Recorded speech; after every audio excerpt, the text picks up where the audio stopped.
नमस्कार दोस्तों, आप सभी का स्वागत है आध्यात्मिक अद्भुत ज्ञान चैनल में।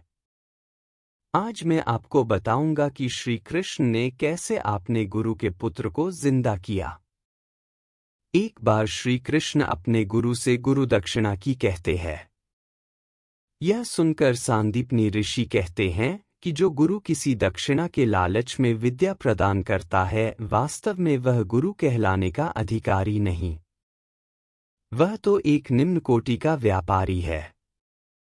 फिर भी मैं तुम्हें आचार्य ऋण के भार से मुक्त करने के लिए मैं तुमसे गुरु दक्षिणा के रूप में एक वचन मांगता हूं कि जो विद्या मैंने तुम्हें सिखाई है उसका जन कल्याण के लिए सदुपयोग करो। फिर कृष्ण गुरु माता से कहते हैं, आपने हमें जो प्यार दिया उस उपकार को उतारा नहीं जा सकता, लेकिन फिर भी यदि आपके मन में कोई इच्छा हो जिसे हम पूरा कर सकें तो हम इसे अपना अहोभाग्य समझेंगे। यह सुनकर गुरु माता आंखों में आंसू भरकर बोलती हैं, भी मेरी इच्छा तुम पूरी नहीं कर सकोगे, इसलिए मत पूछो मुझसे। यह सुनकर श्री कृष्ण कहते हैं, नहीं माता, ऐसी कोई इच्छा नहीं जिसे हम पूरा नहीं कर सकें। हम वचन देते हैं कि यदि हमें अपने प्राण भी देने पड़ जाएं तो भी हम आपकी इच्छा अवश्य पूरी करेंगे। इसलिए कहिए, क्या इच्छा है आपकी? इस पर गुरु माता रोते हुए कहती हैं, तो सुनो। हमारा एक ही पुत्र था, पूर्णदत्त, जो जवानी में मर गया।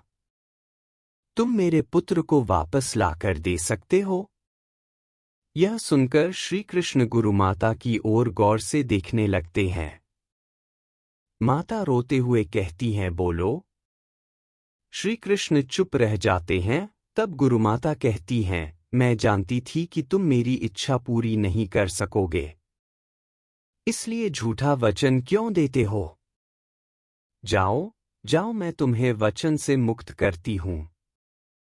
तब गुरु माता कहती हैं, इस प्रकार सांत्वना देने वाले बहुत मिले, परंतु अभी तक ऐसा कोई नहीं मिला जो मेरे पुत्र को वापस ला सके। तब ऋषि गुरु माता से कहते हैं, अपने दुख का बोझ इन बालकों पर क्यों डाल रही हो? अच्छा किया जो आपने इन्हें वचन से मुक्त कर दिया। यह सुनकर श्री कृष्ण कहते हैं, नहीं गुरुदेव, मेरा वचन कभी झूठा नहीं होता। मैंने वचन दिया है कि प्राण देकर भी मैं अपना वचन पूरा करूंगा, तो आज मैं प्रतिज्ञा करता हूं कि आपका पुत्र तीनों लोकों में जहां भी होगा, मैं उसे ढूंढकर आपके पास ले आऊंगा, और तभी मैं अपने आप को आचार्य ऋण और गुरु दक्षिणा के उत्तरदायित्व से मुक्त समझूंगा। जब तक मैं आपके पुत्र को वापस न ले आऊं तब तक मैं अपने घर नहीं जाऊंगा। मुझे आशीर्वाद दीजिए कि मेरा ये प्रण पूरा हो जाए। फिर श्री कृष्ण और बलराम दोनों से आशीर्वाद लेकर वहां से चले जाते हैं। श्री कृष्ण और बलराम प्रभास क्षेत्र में पहुंचकर समुद्र के किनारे खड़े हो जाते हैं। फिर श्री कृष्ण अपनी माया से एक धनुष को हाथ में प्राप्त करके उसकी प्रत्यंचा से टंकार करते हैं, जिसके चलते समुद्र और आसमान में भूचाल जैसा आ जाता है। फिर समुद्र के भीतर से समुद्र देव प्रकट होकर कहते हैं, जगतपति के श्री चरणों में प्रणाम। क्या आज्ञा है प्रभु?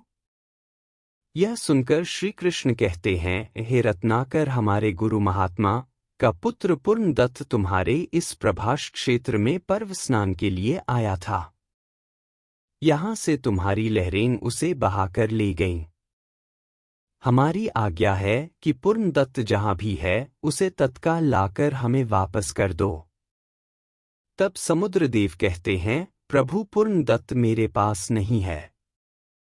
इस पर श्री कृष्ण कहते हैं, तो फिर कहाँ है?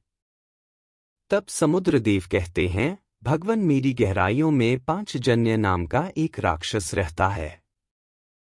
यह उसी महादैत्य का काम हो सकता है, क्योंकि वह प्राय तट पर स्नान करने वालों को खींचकर समुद्र में ले जाता है और उन्हें खा जाता है। पूर्णदत्त को भी वही खा गया होगा। तब श्री कृष्ण पूछते हैं कि वह महादैत्य इस समय कहाँ है?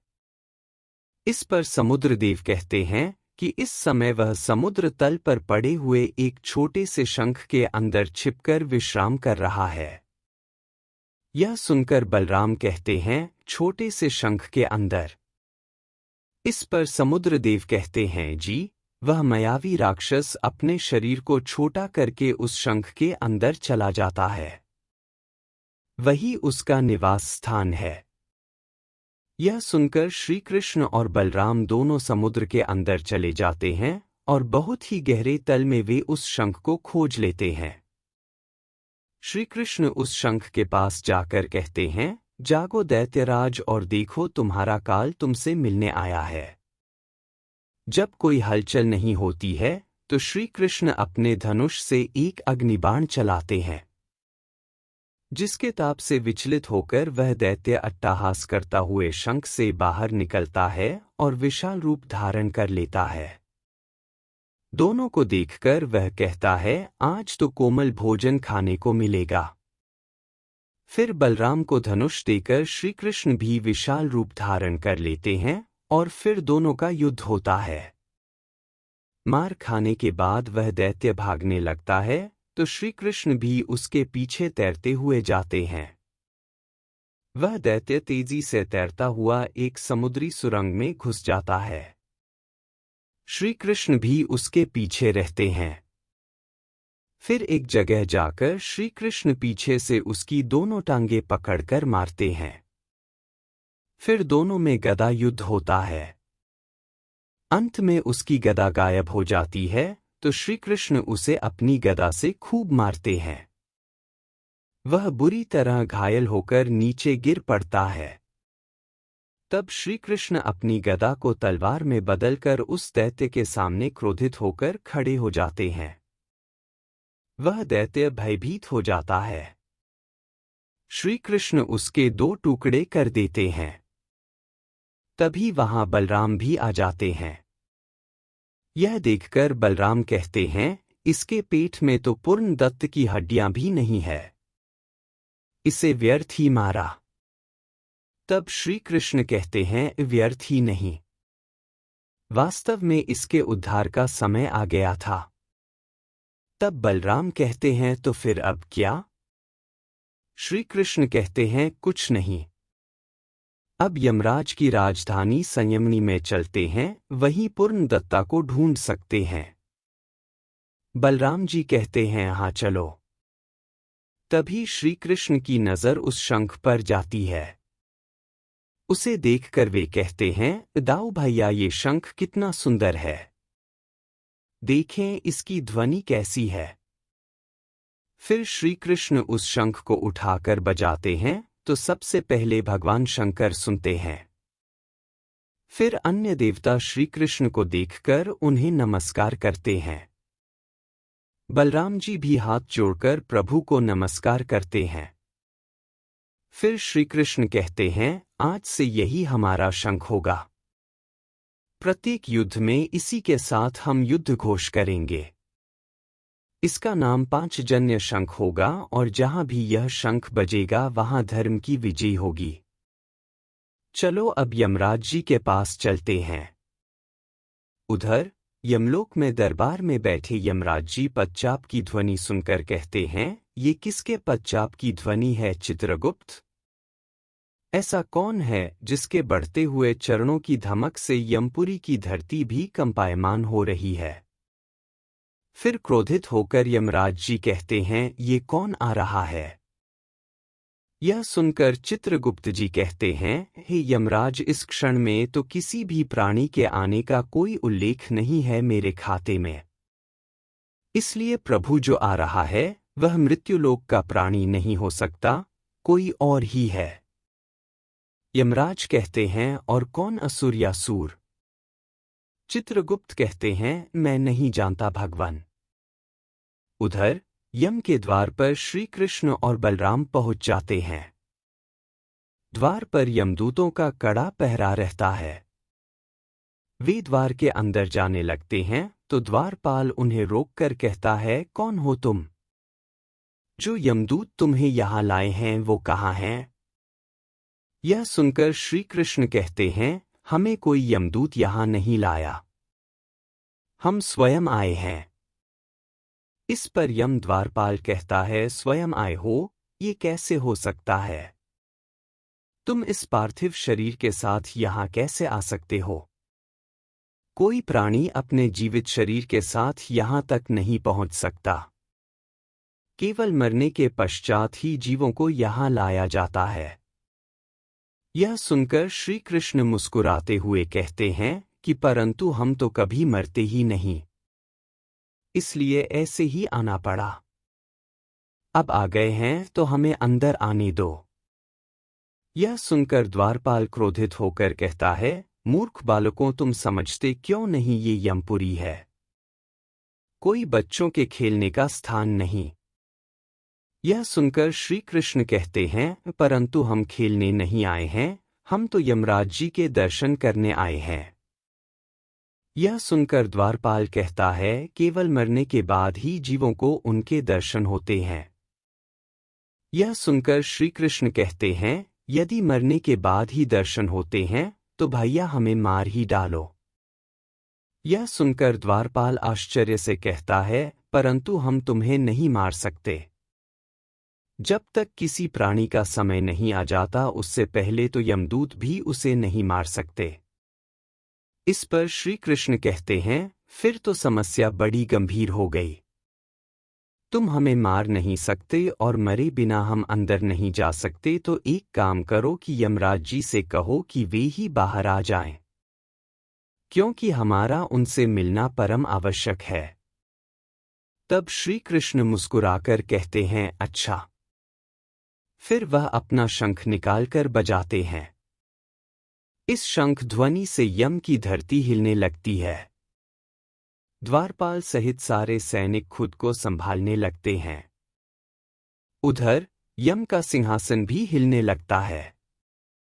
यम क्रोधित होकर पूछते हैं, ये कौन है जिसने यमलोक में आकर ऐसी धृष्टता करने का कार्य किया है, उसे हमारे सामने तुरंत उपस्थित किया जाए।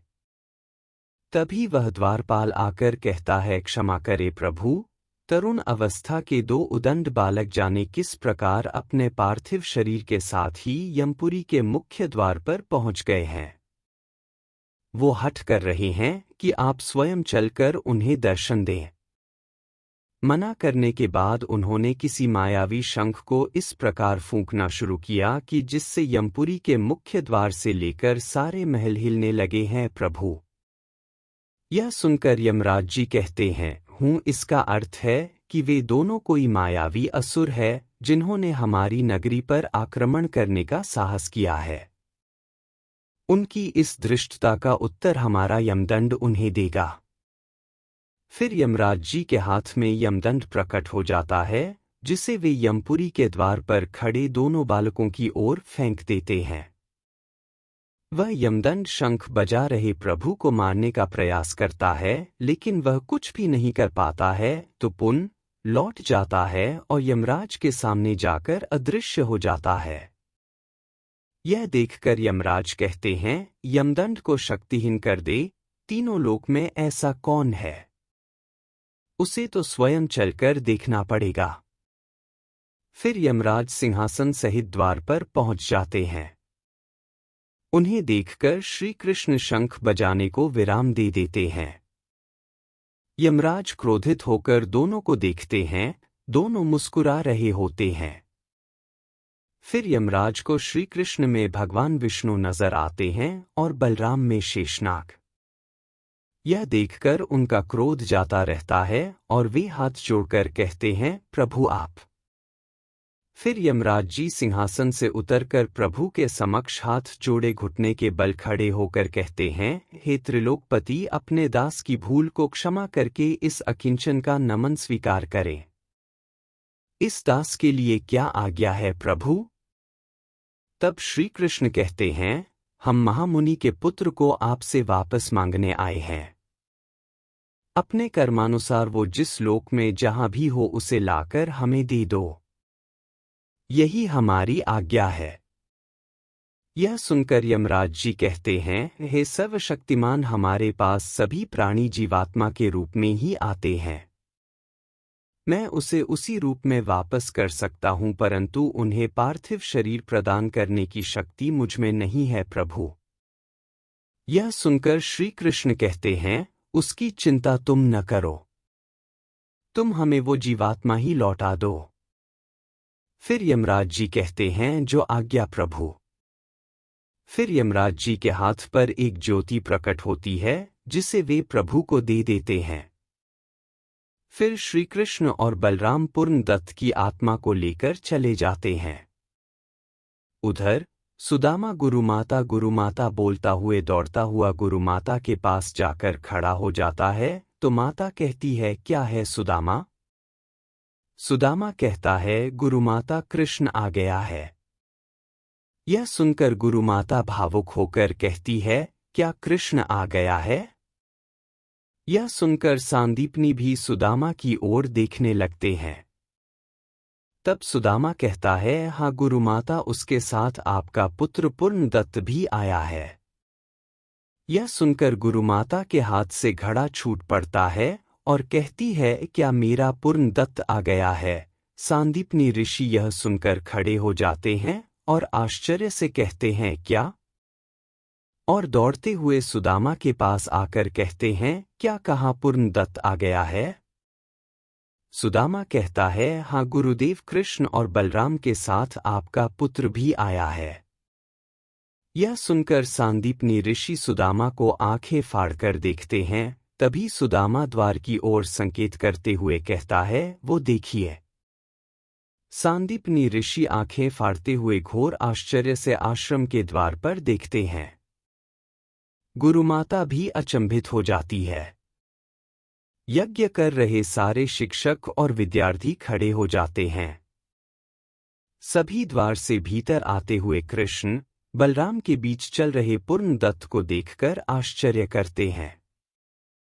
गुरुमाता की प्रसन्नता का ठिकाना नहीं रहता है। तो बोलो सभी जय श्री कृष्ण।